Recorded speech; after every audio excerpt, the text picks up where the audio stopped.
traditionally and independently published author of more than 40 books, and I'm going to try to do YouTube videos this way. I really like having little slideshows, little presentations to talk through while I'm at it. We'll see how this goes. If it doesn't go well, we'll do something different. But today we are going to talk about why you should write horror. Let's make it like that. Why you should write a scary story, or so you want to write a scary story. I have to wear these glasses because they're blue light glasses because the monitor hurts my eyes. It's a thing, but we're gonna go through it. We're gonna have a good time. Leave questions in the comments, and I will get to them as quickly as I can. And I want to thank you so much for being here and checking out about how to write scary stories and what happens when you have a scary story idea, or a supernatural story idea, or a paranormal story idea, or maybe even a thriller, and you want to know what to do next. All right. If you hear noises, my kids are here. I'm sure all of our kids are here. Well, it's 10 o'clock at night, so they're here. Anyway, okay, let's get started. Okay, my name is Kelly Martin. As you know, I am a traditionally independently published author of over 30 books. I say over 30, over 40. Some of those books I wrote under a pen name, Marty K, and some of them aren't published anymore. So it's over 40, but there's like 30 published. It's a long story. Anyway, I've been writing since 2011. My very first books were NaNoWriMo book was the very first one. I'm an abandoned house enthusiast. I love going abandoned house hunting, and I want to be a ghost hunter. I, in fact, I have 3 daughters. I told them today that if they wanted to go be ghost hunters when they were older, that I would be more than happy to go with them. One of my favorite YouTube channels is The Paranormal Files, and it's a son and a dad, and they go investigate paranormal places. So that would be fun. Okay, so you have decided you wanted to write a horror story. Now what? Okay, all stories make readers feel. And I should say, this was originally part of Jen Lowry's, not conference. I guess it was a conference.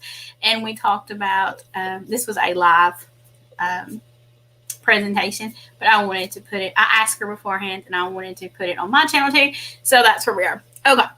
Why horror? All stories make readers feel. The purpose of a story is to feel. Whether you feel love, or suspense, or happiness, or scared, or adrenaline, like in action movies, all stories make you feel. So if you want people to feel, then why do you want people to fear?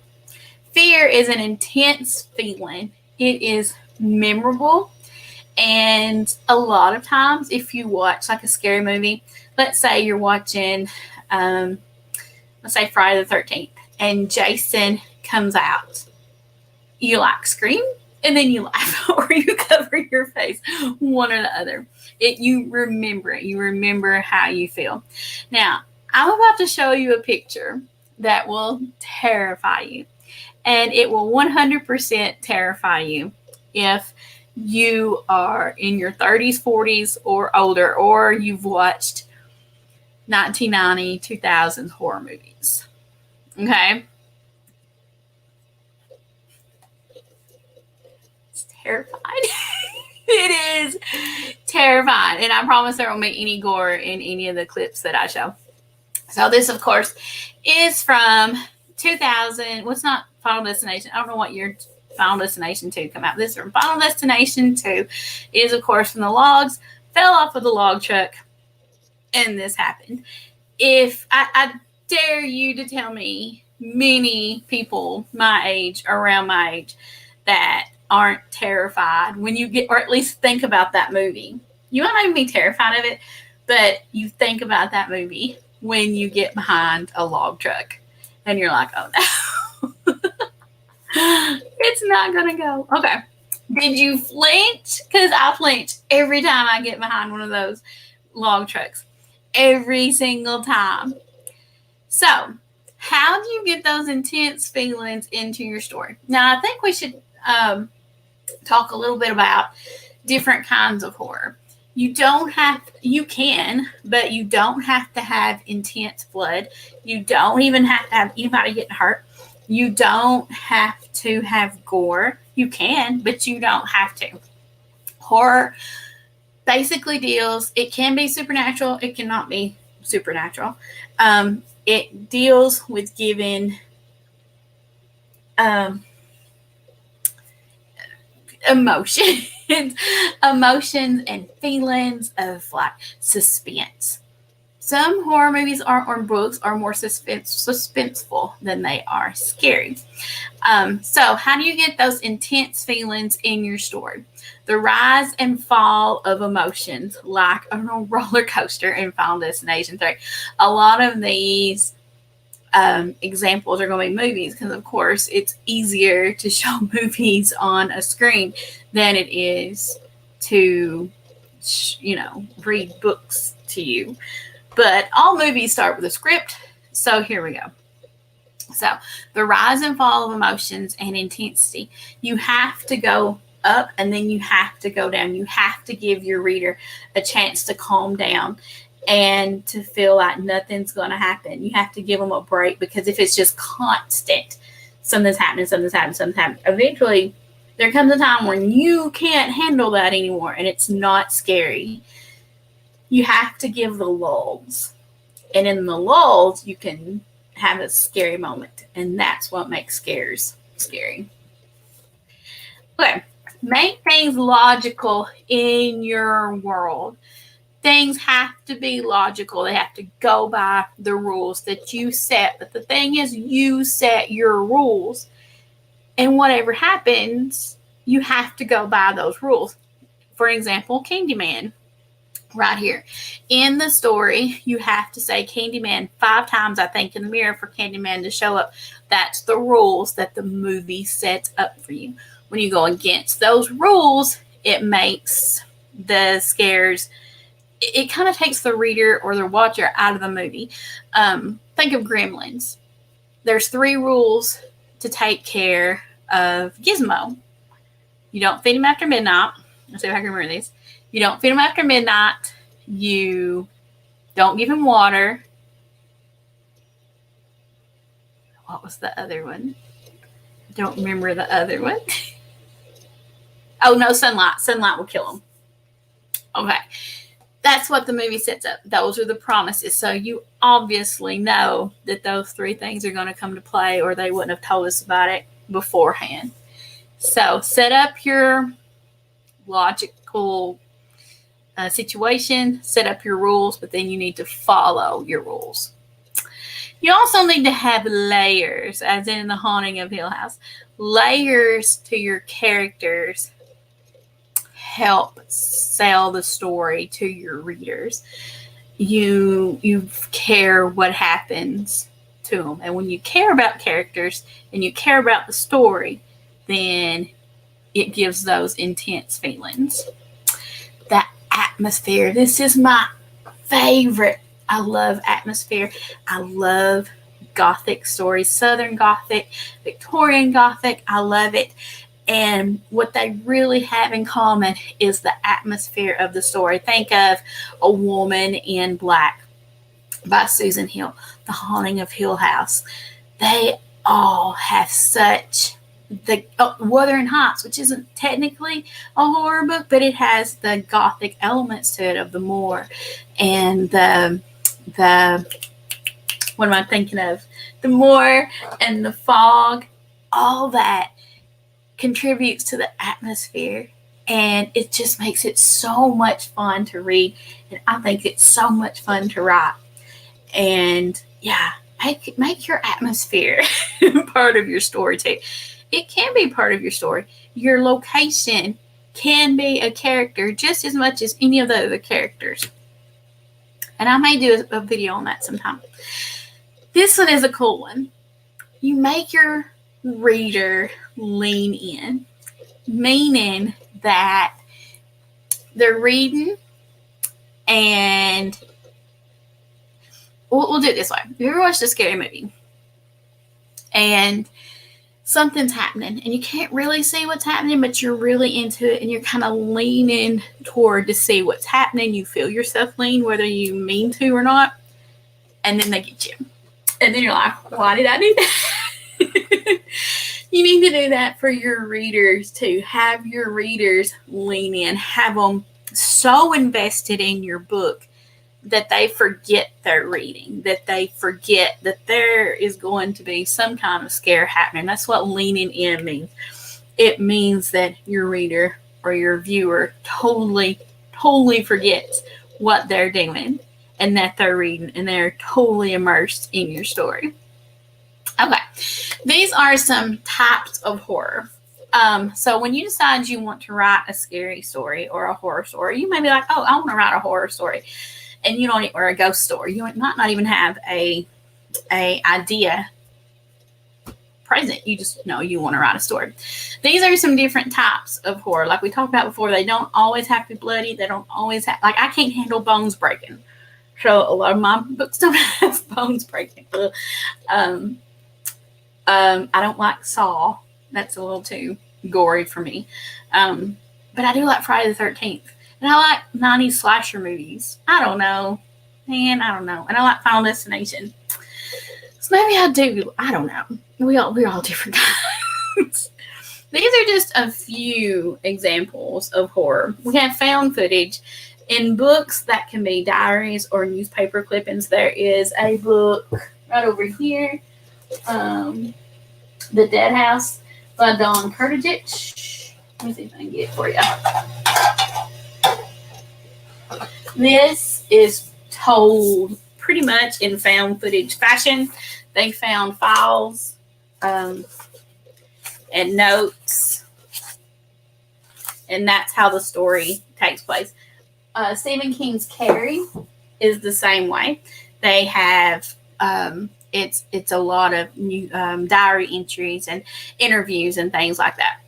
And in movies, of course, that would be the Blair Witch Project, which would be the grandfather of all found footage films, and Paranormal Activity. Click, go. Okay, then you have slasher, which of course we have Mr. Michael Myers on the right or your left, whichever way you're looking. This side is Mr. Michael Myers.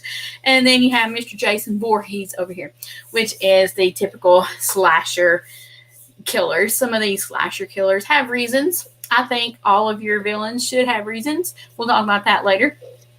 But just that when most people think of horror, they usually think of slasher, even though that is definitely only one subgenre in horror. Then you have psychological horror. We have Psycho, which is one of my favorite movies. Norman Bates right there. And then we have Get Out, which is mostly everything happens.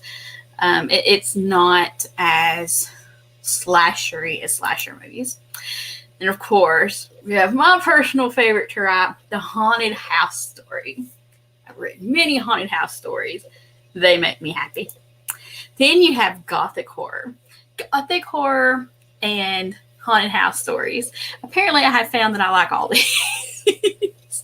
Gothic horror has a lot to do with the atmosphere. I feel like my chair's falling down. It might. They have, we talked about before, Southern Gothic, Victorian Gothic, just the feeling, the darkness, the atmosphere. Amazing. I love Gothic horror. Then you have supernatural horror. I don't know what that first one from is. I don't know what that's from. But you have vampires. You have doppelgangers. You have ghosts. You have vampires who are freaking hungry. You have Louis and Lestat over here. So supernatural horror. You don't have to have supernatural in your horror, but supernatural horror is fun. I'm writing a vampire book right now, actually. Comedy horror. Over here, Tucker and Dale versus Evil is one of my favorite movies of all time. I have never laughed with my husband as much as when I watched Tucker and Dale versus Evil. If you've not watched Tucker and Dale versus Evil, you need to watch it. You got to watch it. And then Shaun of the Dead, which is not as much comedy horror as Tucker and Dale is, but it's still thrown in that category. Then you have body horror. Believe it or not, I know a lot of people don't like body horror because they think more Centipede or Human Centipede or The Fly, like over here. I didn't get the bad picture of The Fly. But werewolves are body horror. Anything that your body morphs is body horror. So in Twilight, Jacob is technically body horror. So, maybe you can find some that you like in body horror. Teen Wolf, An American Werewolf in Paris. Any of those that have werewolves, body horror. Other types of horror are sci-fi horror, which is in Aliens, teen slasher, which would be Scream. I don't think Final Destination would not be teen slasher. Final Destination would be teen paranormal, I guess. Zombie horror, which would be The Walking Dead. Holiday horror, like Happy Death Day. Serial killers, Texas Chainsaw Massacre, etc. All right, the key elements in horror. If you want to have a successful, scary story, you need to have characters you care about. This is kind of different than it is in horror movies. I think, especially in slashers, I saw this on, I think it was a Dead Meat episode with James H. Janice. The theory is that you don't want to have likable characters, especially in teen horror movies, because you don't want to feel bad when they die. Because the kills are part of the movie. And if you are so sad, they're not supposed to be sad movies. They're supposed to be horror movies. So if you have too much characters that you care about, it's harder to kill them off. So if you ever wonder why a lot of the 80s slasher movies have one-dimensional characters, that's why. Easier to kill them off that way. People don't care as much about them, which is sad. Of course, if you watch American Horror Story, you know that they're very much characters we care about. And if you watch season 4 with Dandy's rampage, that just made me sad. So, especially in books aren't as visual as in, of course, a movie. So you can picture it as much as you want to picture it. To keep your reader engaged, you need to have characters that you care about. If you have a one-dimensional, two-dimensional character, or not two-dimensional character, I guess one-dimensional character, you're going to be rooting for the bad guy. That's probably why Freddy Krueger is so popular. Thank you. Probably not. That was a bad example. But characters that you care about, you don't want anything bad to happen to them.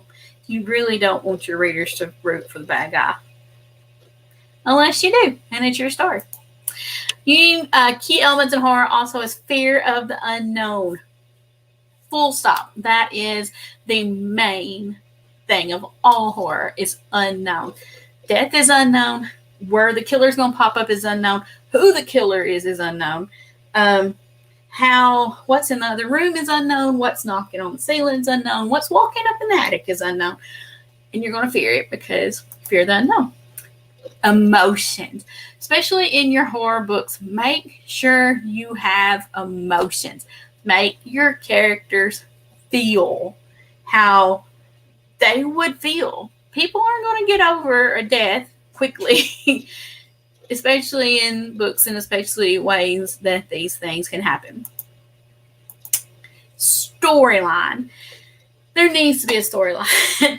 Even if your villain is just going around killing people, he needs to have, or she, or they, need to have a reason for it.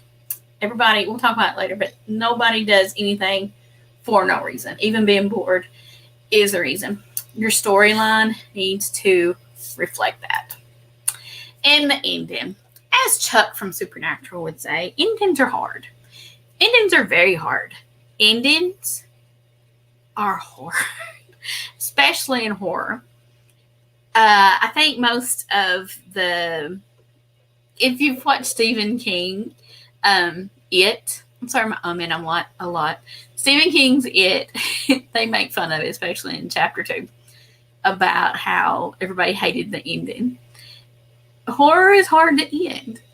A lot of books are hard to end, but people remember the ending, sadly. You can build up a wonderful story, and if the ending does not get their expectations, they remember that. And so you need to have a good ending. Remember, everything needs motivation. Everything needs motivation. No one, no spirit, no house does anything for no reason. Even curing boredom is a reason. Remember the Vampire Diaries, when Damon killed Vicky, he did it because he was bored. That is a reason. A house that's evil, that's the reason it does what it does, because it's bored. It has things to do. So everything needs motivation. Everything has to have a reason for what it does. Now, do you have to write like Stephen King to write horror? No, absolutely not. You do not have to write like Stephen King. There are so many wonderful horror writers that if you, I saw a typo, this needs a parentheses, but if you are new to the genre, if you want some more recommendations, if all you've ever heard of is Stephen King and you like Stephen King and you want more recommendations, these are wonderful horror writers. And this is just the tip of the iceberg. There are so many more. I'm reading this book right now. Let me find it. It's called These Ghosts Bleed, and it's by Christy Aldridge. It's wonderful, and she's an indie author. So a lot of wonderful horror writers are indie authors. So, but these are the ones that, not an extensive list, but these are some that came to mind. Mary Down Hahn writes middle grade horror. Wait Till Helen Comes is one of her most iconic. Jonathan Mayberry, he wrote Ink, which is kind of like The Stand. Yeah, it reminds me of The Stand. Not storyline wise, but how it's written reminds me of The Stand. Dacre Herman, Hide and Seeker, which is a middle grade. It's so good. Toni Morrison, Beloved. C.J. Tudor, The Chalk Man, which is, I think, a better. I'm not going to say better. I liked it better. I liked the book, The Chalk Man, better than the book of It. Let's say it's a lot like It. So if you like It, the book, and you like it, or you like It, the movie or the miniseries, check it out. And I still have it. Here it is. It is so good. And it's not very long at all. Definitely not nearly as long as It. So check it out if you've not. This is my horror section right here. This is not horror. I bought it because I thought it was. But it's not. But it's one of my favorite books anyway. So it's there. K.R. Alexander, he writes middle grade horror too. Scare Me is one of his. He writes a lot of them. Dawn Kurtich, who wrote The Dead House, love her books. April Baker wrote The Dead Files. She is an amazing horror writer. Sin Baylog, who wrote Alone. Kendar Blake, Anna Dressed in Blood, which is one of my favorite titles ever in the history of ever. Look at this. Anna Dressed in Blood. Look at that cover. Look at that cover. Look at the title. On the Land. I love it. Sorry, my back's to you. Yeah. So they're just a jumping off place. I also write horror, so if you want to check some of mine out, Trinity Row is one of mine.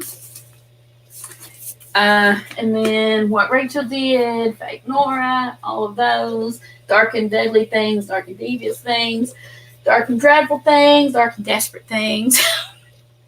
All those books. I have a lot of horror books out. Things to remember. A story can't just have a rise in action without any sort of dip for your character to gain composure. Too much intensity makes them desensitized. You have got to have a break. Do you know how, like, in your real life, you have stress after stress after stress after stress after stress. And finally, you just don't feel, you get numb. And let's say you have it all this stress. It could go either way. Either then your car breaks down and you like have a full meltdown, or you just go and you decide to fix it. In writing, in life, it's probably better to go and go about it. But if you're writing a horror book, you want people to feel. You want the reaction. You want people to feel what's going on. So you have to have those hills and valleys so they will feel. Because that's why you read books for. You read books to feel. Or at least I do. You can wait to reveal who the true villain is, especially in thrillers. Remember to add foreshadowing. I love to put in throwaway lines. I always say that you will know the whole plot of my book in the first chapter, maybe 2 chapters, if you really pay attention. But you won't know it until you've already read the book. And you're like, oh, she told us everything was going to happen. We just didn't know. That's one of my favorite things. I love putting in throwaway lines. Throwaway lines that aren't really throwaway lines. Love it. So remember to add foreshadowing. And the foreshadowing that people don't really pick up on that's foreshadowing until they get to the very end. And they're like, oh, I love that in books. And does the character's motivation make sense? Not just your villain, not just your whoever, but anybody in the story. Does their motivation make sense? Does your house's motivation make sense? If the house is the evil thing in your story. Okay. Emotions. This is where you're going to get to talk to your computer screen. Let's talk about these folks. What emotions do they give you? I'm going to give one word. One word how these people make me feel. This is Annie. I think her name's Annie from Misery. She makes my heart hurt. So that she gives me pain. This is Lilith from Supernatural. My one word would be fearful. Billy and Stu from Scream. They make me feel all kinds of things. You know, the thing about Scream is it came out in 1996, I guess, which was, before spoilers on the internet. I didn't see it in theaters. I saw it when it came out on video, on VHS. I had no idea who the killer was. Nobody had spoiled it for me. Can you imagine if that happened now? Everybody would be spoiled. You wouldn't know. It would come out at like 9, and you would know by 10 who the killer was, or killers in this case. So I guess they make me feel nostalgic. Oh, the Sanderson sisters, they make me feel, I love Hocus Pocus. I loved Hocus Pocus when it first came out. Makes me seem old. I am old. It's fine. But I remember when it first came out, I loved that movie. I had it on VHS, of course, and I would watch it almost every night. I had a crush on Sean Murray, by the way, who played Thackeray Binks, the man, not the boy, not the man, not the boy, the man, not the cat. They make me feel happy and amok. Pennywise. If you're wondering why I'm not gasping, I put these in here and I didn't remember which ones I put, so it is kind of like a nostalgic thing. Pennywise is terrifying. So I guess the first thing that I would think of would be terror when I think of Pennywise. Oh, this is Final Destination 5. If you've not seen Final Destination 5, if you've seen Final Destination 1, then you got all the way through 4, and you're like, no, I'm sick of this series. It's awful. At least watch the 5th one. This was one of these moments where I was like, oh my gosh. It's another one of the things I wasn't spoiled. And I'm not going to spoil it for you either. But guys, watch it if you've not watched it. Oh, Norman Bates. Creepy. My one word to describe Norman Bates would be creepy. He makes me feel creepy. Creepy. Oh, and this is a reminder that it's not just people. In the birds, the horror element are the birds. You don't really know why they do what they do, which can be the case. In your story, you need to know while you're writing it, you need to know the motivation, but you don't have to tell your reader. You don't have to. Like the birds have motivation, but we're not told what it is, and that's fine. Just make sure when you write it, you know, this makes me feel pain. I love the birds. This is Sam from Supernatural. This is one of my favorite episodes, but it makes me feel sad. It just makes me sad. If you have any questions on writing horror, why you should write horror, so you've decided to come up with a horror idea, anything horror writing related, please leave it in the comments. I would be more than happy to talk to you about it. If you can tell, this is one of my favorite things to talk about. I love doing it. Also, do you like this format? I really hope you do, but if you don't, that's okay. Tell me about that in the comments. Do you like the slides? Do you like me talking through it?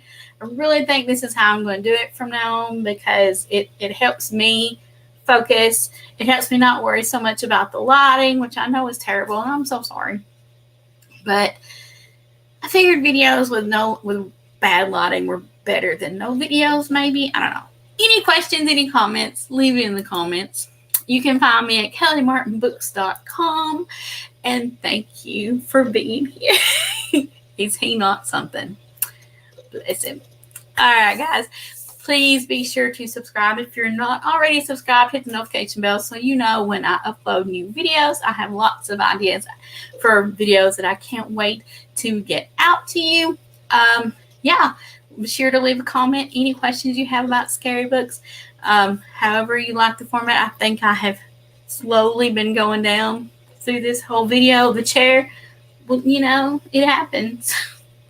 I'll see you in the next video, and I'll see you in the comments. Where am I? There I am. I'll see you in the comments, guys. My hair.